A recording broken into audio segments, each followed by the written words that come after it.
Şeyden de barmakla tutayın, elin tutayında dursa barmakla çıkıp dursa layık bolluğa layık kaçan o. O kaka ulaha o. Biz ne giymelli ama o.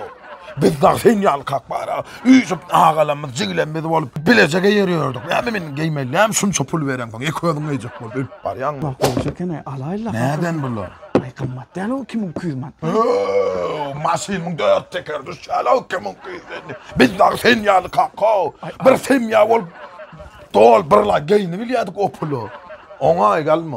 Ay koynuğun badem ho. Ay 300 manattan niye de alayla o kaka. Biz de fenyal kakao. Koynuk diyemedi ki su koynukta atafından miras alan. Su koynuğa giyersin sonun dikiyir. Ha.